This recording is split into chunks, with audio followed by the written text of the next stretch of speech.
Okay, year one, I hope you've had a lovely morning so far. Let's have a look at our story for today. Now, I am 100% and fully in the Christmas mood. It is now December, therefore, I've got to get some Christmas stories out. So, the story that I'm going to read today is The Dinosaur That Pooped Christmas by Tom Fletcher and Dougie Pointer.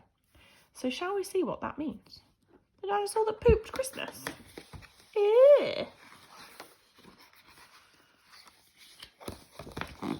Oh, doesn't that look lovely and Christmassy? From high in the sky, Santa looked down below, to the houses all cosy and covered in snow, where snoozers were snoozing tucked up in their beds, whilst dreaming of the most festive dreams in their heads. But one boy called Danny, a greedy young chap, the greediest chap on the planet in fact, was lying awake on his mountain of toys, which stood even taller than most girls and boys. But that wasn't enough. Danny still wanted more. He wanted much more than his toy box could store.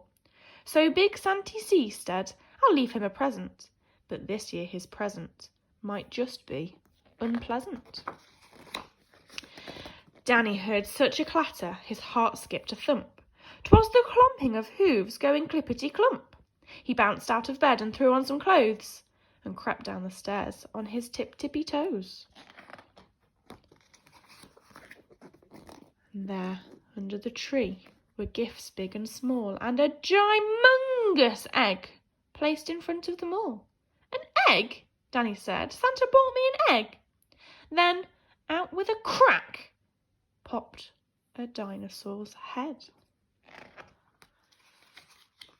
It wasted no time on that cold Christmas morning and started to eat everything without warning. It swallowed the stockings and Christmas cards too, the red fairy lights and the green and the blue.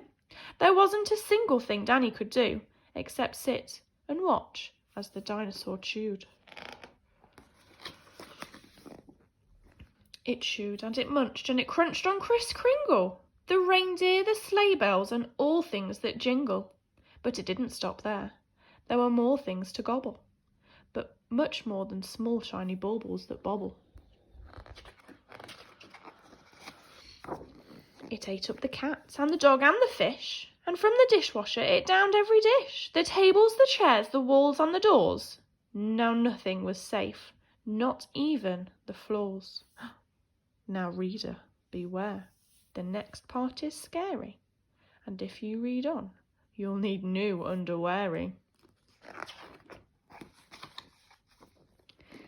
Danny's poor granny was knitting some socks, but the dino had no need for socks, it had lots.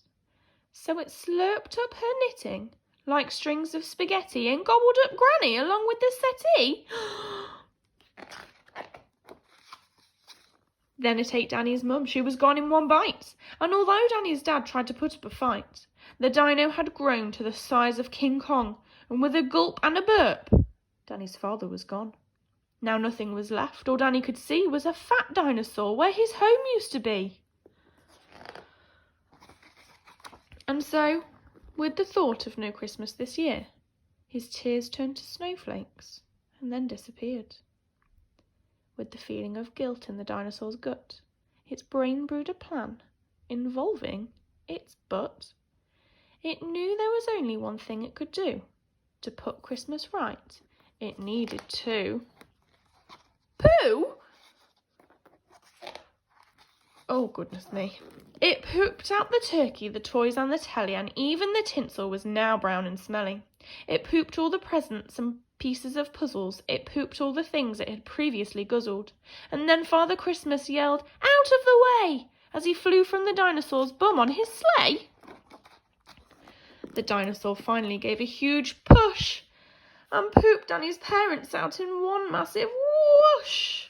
Last but not least, and never forgotten, Granny plopped out of the dinosaur's bottom. "Merry Christmas," said Dan to his whole family as they washed off the presents and put up the tree. And the greedy young chap that you saw just before promised next Christmas he'd not ask for more. And the dinosaur promised he'd not eat a crumb. as you would if Christmas came out of your bum. Oh my goodness, what a story. Wow, I hope you enjoyed that. It was quite funny. I'll see you soon. Bye.